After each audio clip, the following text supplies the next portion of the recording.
Hello, Assalamu alaikum everybody. Hope you're all safe, sound, and healthy. And today is the 14th of August. And do you really want me to talk about today? Do you really want me to say what I have to say about today? I'm I'm going to start off on a positive note, and that is that I am so glad that people have finally woken up from the illusion and the delusions, and they're not having any more of it, and they're so fed up and tired. I mean, they finally reached the stage that I reached 20 odd years ago. And as I said, the problem with people like me, the reason why I always understood Imran Khan, despite his poor choices, his poor decisions, especially when it comes to judging people, is that people like us, we are so way ahead of our time because we see things so far out. You know, we see things way before people seem to see things, and we don't understand why people can't see those things because it's so glaringly obvious. Okay, that is why actually I understood the man, because I saw that in him, because I got him, because I was already there. In fact, I was a bit ahead of him in the sense that where he was still struggling for Pakistan 20 odd years ago, I had already come to the conclusion that Pakistan was not worth it. Why? Although I know till the end he will disagree with me.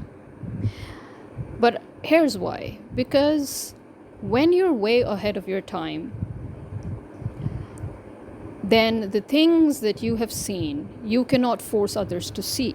And when others refuse to see that or deny the existence of it, then you cannot do anything about it. So you'll flounder on your own. And by the time you're burnt out, that's when they're ready to start. So I don't know if that's a positive thing or a negative thing. I think in a way it's a negative thing, because now when they're ready to start, you've had enough. Well, thankfully for him, he didn't have enough. And when the people 20 odd years later were ready to start, he took it in stride, and he I guess it just reignited his passion. Not that it ever left him. But yeah, no, my brain goes another way. I start something way before people start it. And then when people finally come to their senses and start that thing, I leave.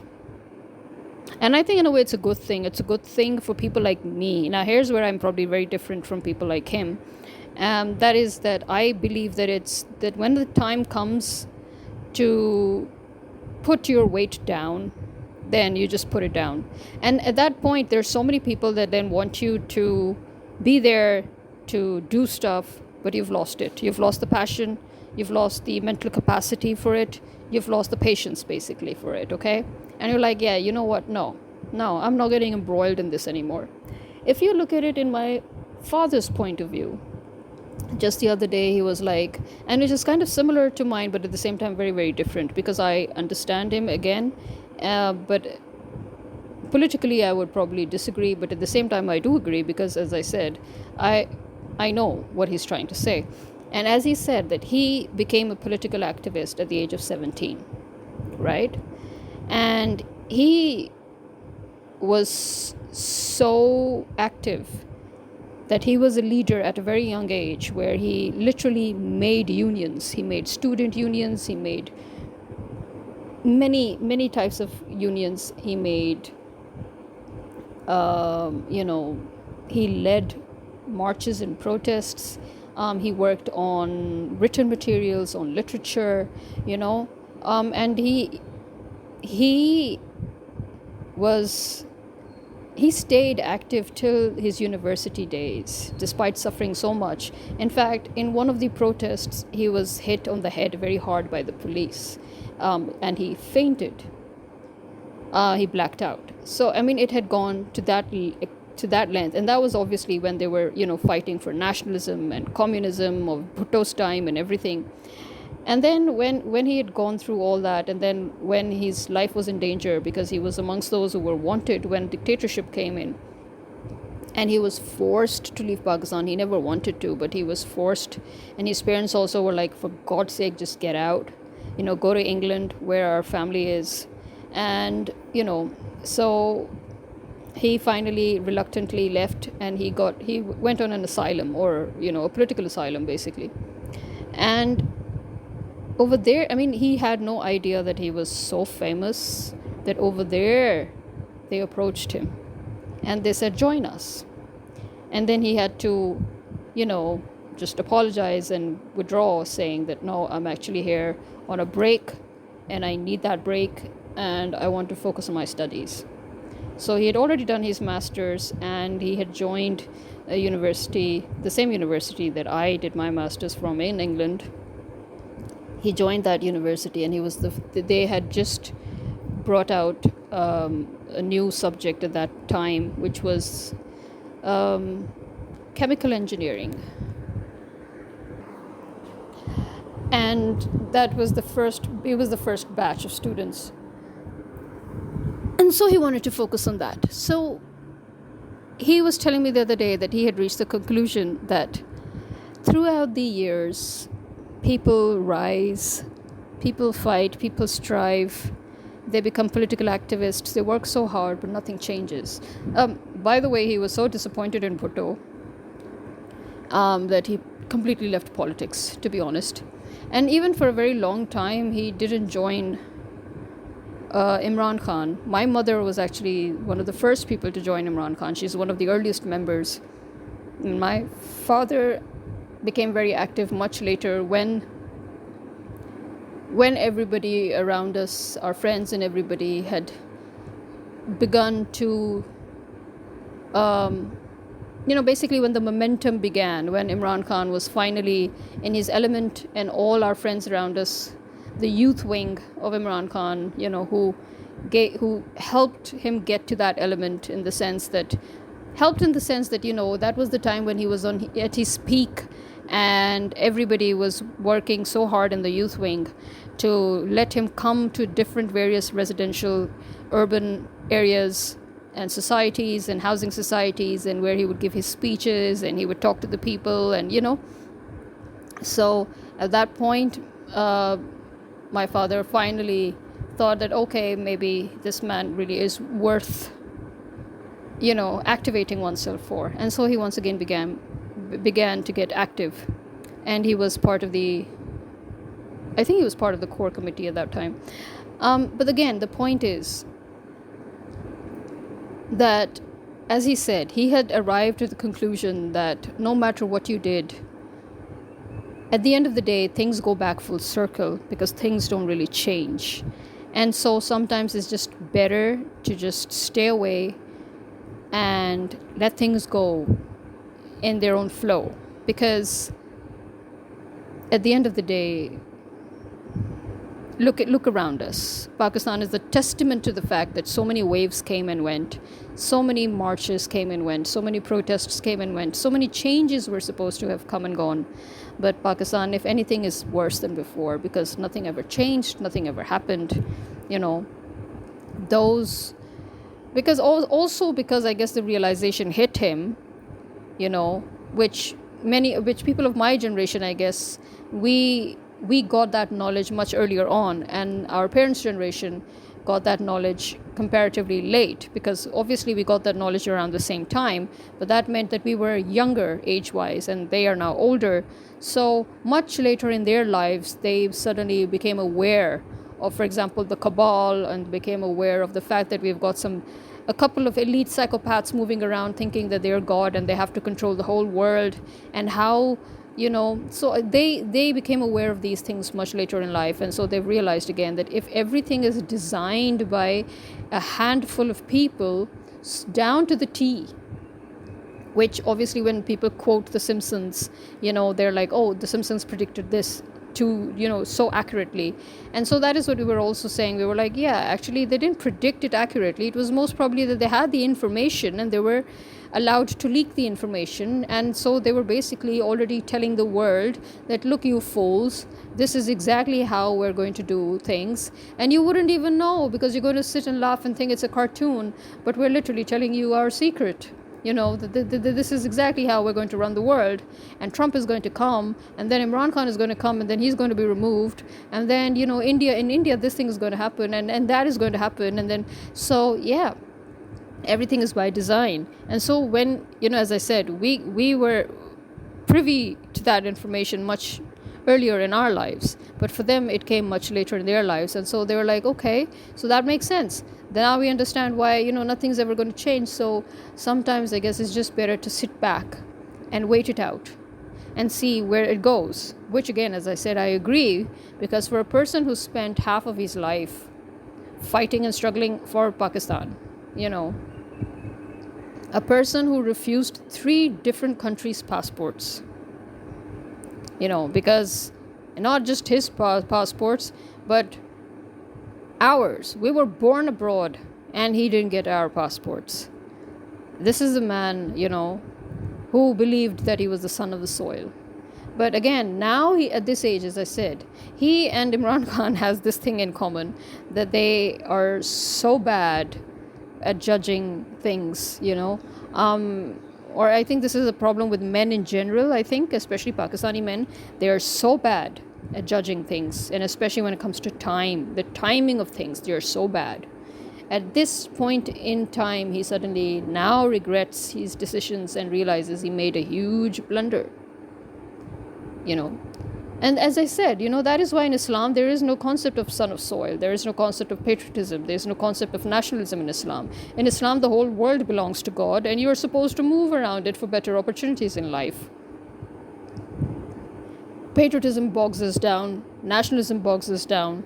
And anyway, in my opinion, a true patriot is he who points out everything that is wrong with his country, because he wants his country to be the epitome of perfection. He wants to be proud of his country no matter where he is. And I'm sure most of the overseas Pakistanis agree with me, because that is most probably their own perspective as well on the matter.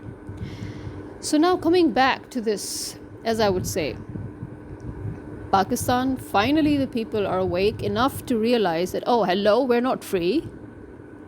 And especially these 4 years, the fact that the government did not even care to leave a facade on, and it's masks off, just like how Trump is all mask off. He's like, why am I supposed to waste time pretending? I'll just openly do what I have to do and say what I have to say. I don't have time to build narratives. I don't have time to make up stories to ease the people's minds and to pretend that something else is going on. I don't have time to misdirect. I don't have time for smoke and mirrors. So even if they do it in a very, very poor capacity. It's more like a B-grade film. It's worse than a B-grade film, to be honest.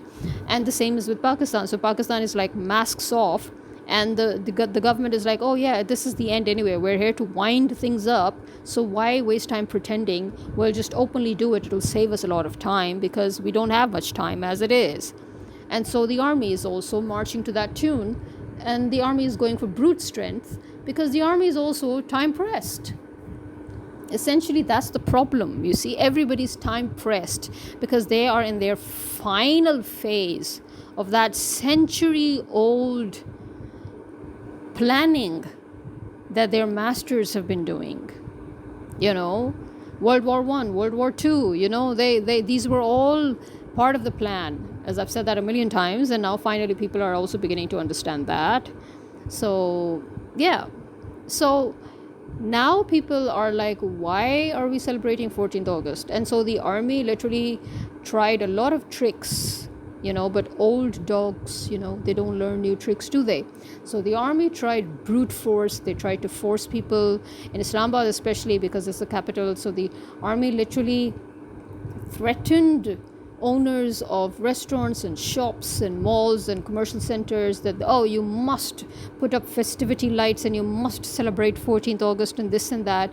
And actually nobody was in the mood, so they were forcing people to celebrate today. And you know what? The thing that made me laugh the most was, I was like, after decades of my rage towards God, that he is silent and he doesn't give a damn, and he's just up and gone, and he's like, yeah, you know what, yeah, screw you all. Yeah, he's never there to help us.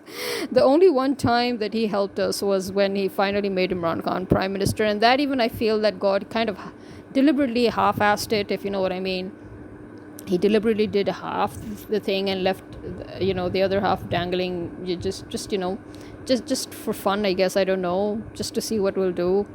So I found it so funny that today God was in the mood to remind everybody of his existence and to remind everybody that, yes, there is such a thing called instant karma. And so while they were forcing people to celebrate 14th August today, 14th August, it's been raining cats and dogs. And it's not the kind of rain that, no, it's a traveling rain. It started miles away. It rained and rained and rained. Then it traveled here. It rained and it rained and it rained and it rained. And then now it's traveled ahead and it's raining and it's raining and it's raining. And then it will travel ahead. So yeah, it's traveling all over. And God is literally giving one gigantic piss. He's literally giving a piss. He's literally peeing on the whole 14th August, on the whole country. He's like, okay, you wanted 14th August? You want to celebrate freedom? You want people to say, yeah, I'll rain on your parade, you damn people. So here it is. God literally, practically, physically rained on their parade. Yeah. Talk about instant karma. So that's what I have to say about 14th August. To be honest, I never celebrated 14th August. First of all, as a Muslim, in the Islamic point of view, these celebrations are not, they're not celebrations that Islam cares about. Anniversaries, birthdays, Independence Days, Mother's Day, Father's Day, Children's Day, whatever day, other day, this day, that day. No, because every day is supposed to be a day where you fulfill things. And obviously because we can't, as human beings, fulfill these every day, so that's why we decided to designate days. I understand that. And as long as they have a secular concept, Islam doesn't care. But the truth is, there is no concept of celebrating the anniversary of your country, or your own self, So yeah, I've actually never celebrated 14th August. But then the reason why I've never celebrated it is because, as I said, this is not something that I ever thought that you have to go all out and get your flags and go fireworks. No, I'm sorry, but that's not me, and that's not my family, right? And as it is, 13th and 14th August are my parents' birthdays, so go figure. Yeah, we've got other fish to fry here on these 2 days. We've got other priorities. So, and we don't even celebrate their birthdays, by the way. We just have a quiet hangout at home with our family. And that's it. And what else, are you supposed to? So, when people say, oh, we're going to do a mela, we're going to do a jalsa, we're going to do this. I understand, and well, it's fine, but if you want it, go ahead, but don't try to make it such a thing that, for example, and in fact, even worse, I think, is the hypocrisy here, because when finally the youth of Pakistan decided that, hang on, we're not even free, and right now, this particular year has been the worst, because every single province has been hit one by one. They began with Lahore in May 9th, and that is how they started the whole charade, the whole, shenanigans of almost 3.5 years ago. And, from there, they started killing people from Punjab. As we know, Punjab suffered the most under this regime. You had the Islamabad massacre, you had Muridke massacre, you had people being killed left, right, and center throughout Punjab. And then they moved on to Balochistan, where they were already killing so many people for decades, and then they decided to just go all out. And then now, at this point in time, they are simultaneously screwing with Balochistan, KPK, and Kashmir.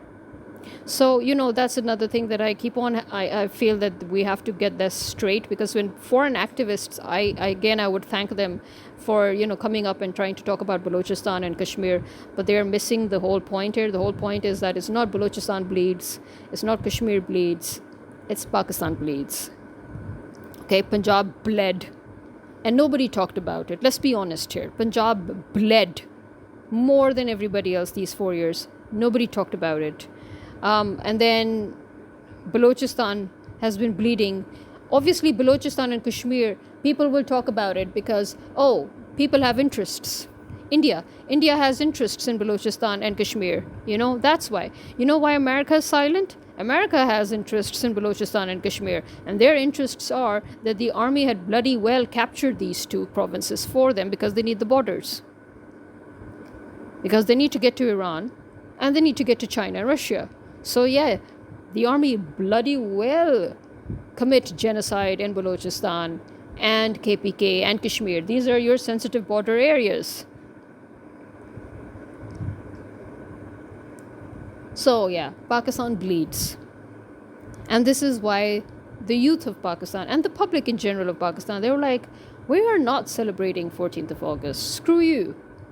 And the government tried to make it look as if, PTI is doing this and PTI. No, PTI has no say in this. PTI has nothing to do. This is the public of Pakistan. You can try to derive any political narrative you want to out of it, but there is no political narrative. It is just one narrative. The people have finally decided to stand up and haul asses. Okay, they have finally decided to say, screw you. They have finally decided to throw away that hypocrisy, that illusion, that delusion, and say, okay, that's it. We've had it. We've just had it. We're not celebrating our slavery and call it independence. It's as simple as that. Now, the farmers are up in arms saying that if Maryam Nawaz doesn't resign, we will have, a march, a protest march. Okay, here's one thing. Again, as I said, everybody keeps coming in waves of protests. And we keep missing every single wave, which is a golden opportunity for the whole nation to get together under one big banner, mother of all protests, which actually is the resolution to every other protest. It is an umbrella. It is the umbrella point, the 1-point agenda that covers all the other points that we're going through. And that is, this government must go. This army must go. And our elected government must be released from jail and put back in their seats. That is the agenda we have to all march for. And once that happens, everything else will fall in place. Everything else is out of whack because we have an illegitimate government, a US planted government, who then in turn planted this field marshal it's so strange. America calls itself the land of dreams, but you know what? Nobody beats Pakistan when it comes to miracles and dreams coming true. Nobody, not even America. Only in Pakistan can an army officer become a general after his first retirement and then become a field marshal after his second retirement and then get a medal too on top of that after said retirement. Isn't that amazing? And only an army officer in Pakistan can give himself a medal. Yes. And promote himself field marshal after he's already retired. Isn't that so cool? Tell me, you Americans, can you do that? How are you the land of dreams? Pakistan's the true land of dreams. And that cool. Yeah. So, not only did the people refuse to celebrate 14th of August today, but God also decided to piss on their parade. That was so amazing. I think that is immensely, literally, it's not even an idiomatic raining on one's parade. It was an actual raining on their parade. Imagine. Talk about divine piss. Yeah. Amazing. I loved it. I actually loved it. And it's so weird that I realized it a bit later, While it was still raining, yeah, but then suddenly when I was like, I'm like, oh, hang on. How nice. You decided to come aboard. How nice.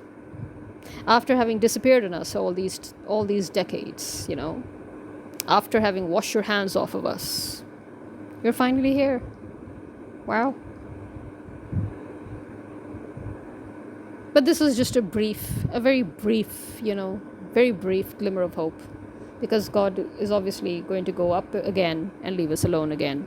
Because he has no time for people who cannot be bothered to get their own glass of water. It's as simple as that. I think it's because people finally got off their asses that God was like, oh, okay, here's a push.